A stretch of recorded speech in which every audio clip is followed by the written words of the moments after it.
So in our previous video, we talked about combustion, right? Or basically what burning really is. Remember that? Burning is a part of chemical process called combustion. It happens when a substance reacts with oxygen in presence of heat to produce more heat, right? And sometimes light too, like a flame or even just a red glow. And the substance that do this, we call them combustible substance. Alright, now in this video, we are going to zoom in a little on the heat part of the combustion. Like if heat is required for combustion, why don't all substances catch fire easily? Like paper catches fire way more easily than wood, and a matchstick, it doesn't just burst into flames by itself inside matchbox, right? So let's get into it.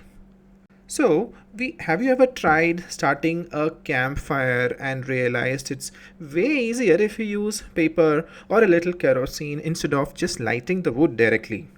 Yeah, same. That's because things like paper or kerosene catch fire much faster than wood or coal. Why? Well, it's all about something called ignition temperature. That's a technical term for the lowest temperature at which something starts to burn. Paper has a paper has a lower temperature at which it burns. Therefore, we say paper has a lower ignition temperature than wood, which means it will catch fire more easily. It doesn't need as much heat to start burning, right? Fire starts faster and helps everything else to catch on. Now think about matchstick. Ever wondered why they just don't randomly catch fire inside the box? I mean, that would be chaos, right? Yes, they don't burn on their own because they haven't reached their ignition temperature yet. That happens only when you strike them. The friction creates heat, and that heat is just enough to get the combustion going on. Right? Pretty cool. Yeah, and materials that catch fire super easily, those are called inflammable substances. Some common ones are petrol, alcohol, cooking gas, and even paper. And there are highly inflammable substances like hydrogen, liquid oxygen, etc. They all have really very low ignition temperature, which means even a light heat, a spark, can get them burning. So next time you see something catch fire quickly, you will know it's all thanks to its low ignition temperature. To understand how to stop fire or to control it, we first need to know what actually keeps it going. We already know what combustion is, right? It is when a combustible substance reacts with oxygen in the presence of heat and gives off more heat and light in the form of fire or a flame, right? Now here is the thing. The fire need three things to keep going. Heat is what is required first. Then you need fuel, that is the combustible substance itself, and oxygen from the air. This is what we call a fire triangle. The fire triangle is actually a science concept that helps explain the three essential things a fire needs to start and keep burning. That is heat, fuel, and oxygen. When all three are present, the fire keeps burning, giving off more and more heat and light. But here is the cool part. If you remove even one of those three, fire goes out. Like how? Let's take away oxygen. What happens when you take away oxygen? Fire is out. Right? No combustion.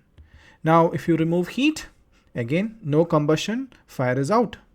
And if you remove the combustible substance itself, that's the fuel, again, the fire is out. Nothing to burn, right? Yes. And that's the trick that firefighters use to put out fires. They figure out which part of the fire triangle they can remove, and boom, their fire is out. So there are different ways to put out fire, right? Now let's look at just one of those methods. That is, how and why is water used to control fire? So what do firefighters do when a building catches fire? They spray tons of water everywhere. But it's not just to make everything soaking wet, okay? Water actually helps in two big ways. First, it cools down the fire by taking away the heat. Second, it covers the flame and the fuel, cutting off the air supply. No heat, no oxygen, and just like that, the fire stops. Because we know that a fire requires heat, oxygen, and fuel to sustain, right? Or to continue burning. That's why water is one of the most effective tools used in firefighting. So let's quickly summarize what we have learned in this video. Each substance catches fire only when it reaches its ignition temperature, the lowest temperature needed to start burning, right? Materials like petrol, paper, or alcohol have a very low ignition temperature, which is why they catch fire very easily. Then we learned that to start and keep a fire going, we need three things: heat, fuel, and oxygen. And that's called the fire triangle. And when there is a fire, what do firefighters do? They use water to remove the heat and block the oxygen. No heat, no air, that is, means no fire. Understanding how fire works helps us stay safe, and now you know the science behind it too.